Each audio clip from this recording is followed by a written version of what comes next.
about a month from now, a new school year will begin, and about 14 million pupils will enroll in 45 public and private elementary schools. Another 7 million will enter the secondary level, high school, in 10,000 schools, and 1.7 million 5-year-olds will begin kindergarten pursuant to DepEd's directive to offer it at the beginning of this school year. That is quite an impressive figure, Mr. President. But on the other side of the coin is that 2.5 million children will not be even touch the doors of any school because they will not be enrolled in school at all.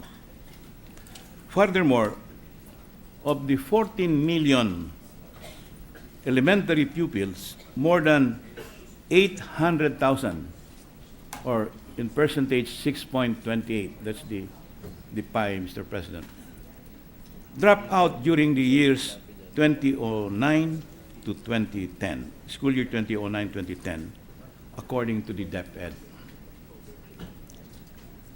Remember that, Mr. President, 800,000 dropped out during the last school year. Among our 7 million high school students, more than 500,000 also left school, also dropped out. But the biggest plunge in enrollment occurs between grades 1, 2, and 3. Why, Mr. President? Because at that level, at that age group bracket, that's about age 6 to 9, 7 to 9. Those kids suffer either very poor health or severe nutritional deficiencies and very serious learning gaps in their early years, or a combination of all. Consequently, Mr. President, 4 million children are forced to leave school because they are simply not school ready. They have not been prepared either at home nor at any at an early childhood care centers. So the result, Mr. President, is we are sacrificing almost 4 million pupils every year. Now, let's look at the enrollment, Mr. President. Grade 1 enrollment in 2008-2009 school year. That's the breakdown in the enrollment pie, Mr. President. 6-year-olds,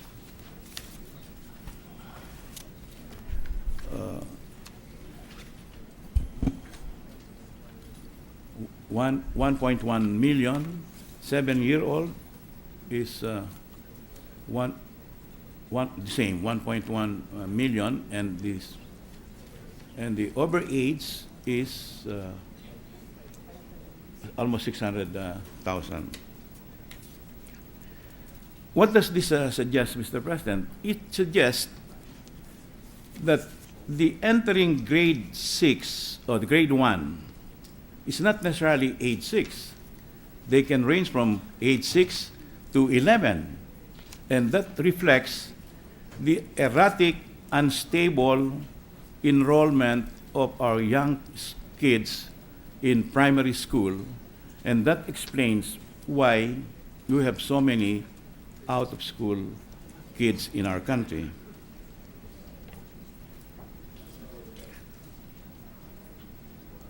Now, but why are we suffering such a severe dropout rate, Mr. President, whereas our neighbors are almost achieving 100% participation rate?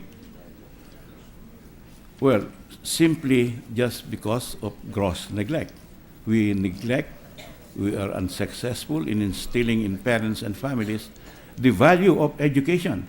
We keep mouthing, we keep hearing this rhetoric, education is the highest Filipino value. That's not true, Mr. President, because it's not reflected in the practice of many families, especially in the rural sector, and it's not reflected in the overall mix of policies that policymakers like us put together every year. Why are our school system unable to keep them in school? The same, Mr. President. We don't take care of the most critical years of a child's development.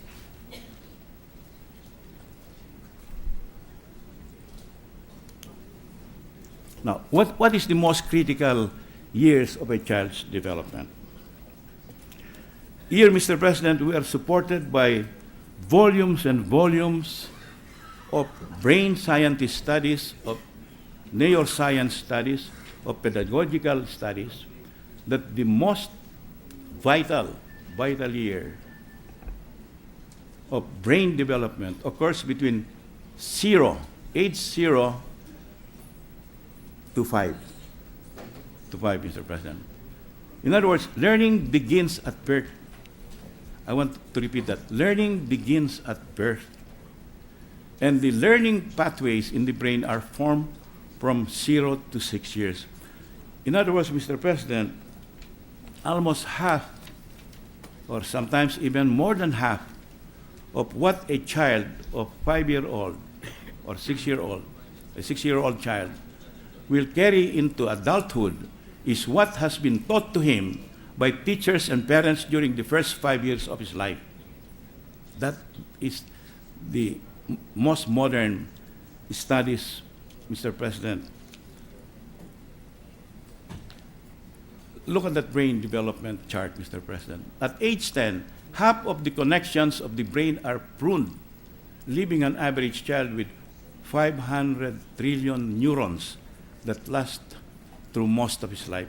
Neurons, Mr. President, is the one that connects the brain cells to each other, that reflects emotion, sentiment, action, movement, all that we do as human beings on earth, Mr. President.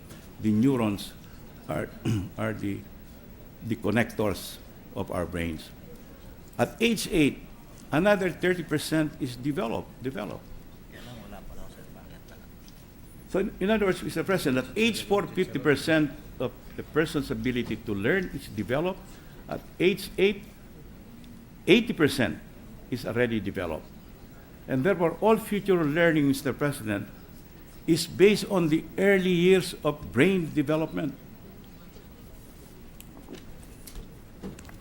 Now, we cannot blame educators and educationists, Mr. President, for our failure to recognize this scientific fact too late in the day, because this discovery has happened only in the past 2 or 3 decades. The development and progress of neuroscience, of brain science, occurred only in the past 2 or 3 decades, and the documentation and literature is full of this finding, and it's only now in the Philippines we're trying to reflect and capture this very fundamental educational fact. Other countries, Mr. President, are so far ahead. And in fact, if I may say so, way back in the 80s, early 80s, the University of the Philippines already recognized this, and they have a pioneering child development center which teaches children age 3 to 6. Now, there are 17 million Filipino children aged 0 to 6, Mr. President.